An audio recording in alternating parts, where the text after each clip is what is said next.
Hey Carly, and yes, I'm specifically addressing you until someone else comments on my video. So from now on, I'm making all of these videos specifically with you in mind. So congratulations, yay, you special. Not really, it means nothing. I'm just a guy sitting on the floor of his bedroom at 1:30 in the morning because I just got home from my longest day of work ever. And thank God I didn't buckle, because for a while there, down the stretch, I was running on fumes and I felt like my legs were just going to collapse. I'm just gonna faint and just fall on the floor. I made it through! I made it through the wilderness! You know I made it through! It's like a fucking 10-hour shift, man. That is brutal. 10 hours on your feet. Not to mention the half hour it took to walk there and the half hour it took to walk back. 11 fucking hours where I was just standing and walking, just no sitting down. Just try that, will you, for me? Try standing on your feet for 11 consecutive hours. You can't do it. It's just not human. So, Carly, you said you commented on the last video that you were 16, which you have my pity. Worst years ever. But one thing that it got me thinking about was math.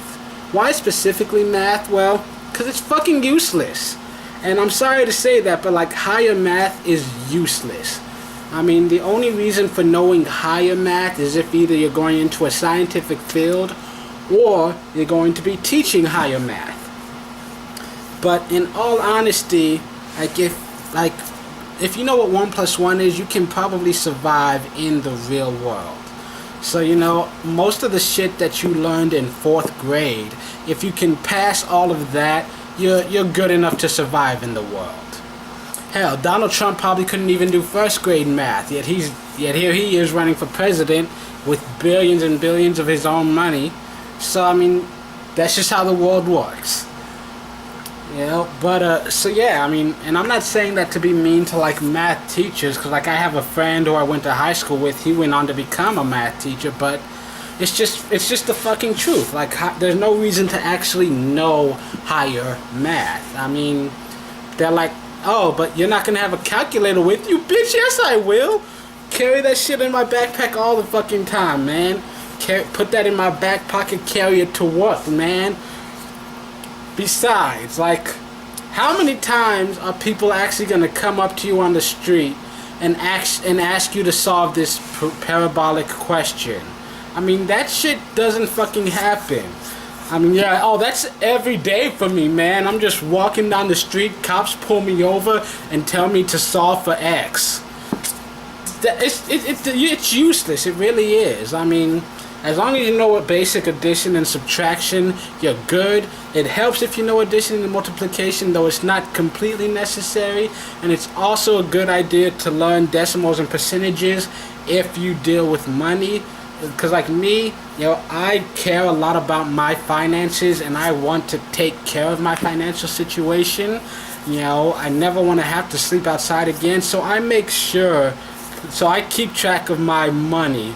And you know, when I'm shopping, you know, I add it up in my head. I do the sales tax and blah blah blah. But you don't have to. You can just carry a fucking calculator with you.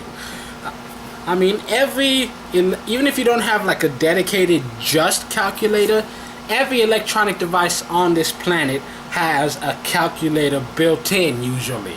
And if it doesn't, you can probably download a scientific calculator for your tablet or mobile device, whatever you use. I mean, it's not that fucking difficult. I can have like 5 calculators on me all at once. Just carry all my tablets and laptops and shit. I mean, fuck. But yeah, and that's just me ragging on math specifically because let's be honest, no one fucking uses trigonometry in everyday life situations. They just don't. It's useless. It really is.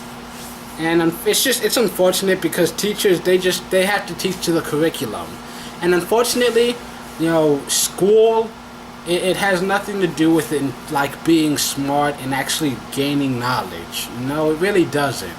Because grades are more a measure of effort than intelligence. Case in point, I'm the only guy I know who could ace every class and still, who could ace every test and still fail a class. Like me, especially like in history class, I would just get hundreds on every single test, but I'd still fail the class. Why? Major grades are worth 60%.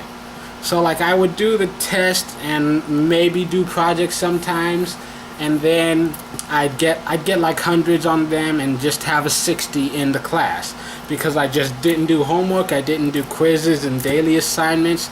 Half the time I just sit there staring off into space or just working on a song, just walk out of the room with a blank sheet of paper in my hand, don't even try to turn it in. Hell, a few times just to say fuck you, I just write my name and just turn it in blank just because. You know, at the end of the semester I just get my grades up. Yeah, I just do enough. I get like an A in the last grading period and boom, I passed every class. Do something, bitch. I don't mean that. I don't mean to sound disrespectful, but that's just my personal attitude that I had at that time. And especially because, like, English teachers hated me because it was such an easy subject. I can't tell you how many times I had, like, 50s and stuff in English because I just didn't want to do anything. But, like one time, like, junior year, I think I had, like, a 40 at the end of one of the grading periods. And so to make up for that, I had to get I got the next grading period I had a 95, the one after that a 98, and boom, I passed with a C, a very low C. And honestly, that was probably my favorite class because teacher didn't try to force me to do anything. I think, and you could say maybe she gave up on me, but honestly, I think that she knew what I knew as well, that this class really couldn't teach me anything. You know, it was teaching to the textbooks. But she, like, when they were reading Macbeth, I would just grab a book off of her personal bookshelf and read it. That's actually how I discovered Green, because I was perusing her shelves and I saw Looking for Alaska. So while everyone else is reading Double, Double, Toil and Trouble, I'm reading all about Alaska.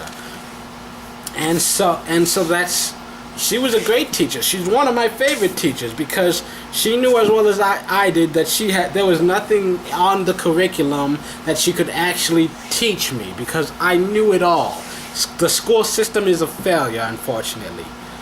And so, you know, she just kind of let me be. And actually, I'm still friends with her. She's on my friends' son's Facebook. You know, she's married now. She's got a kid.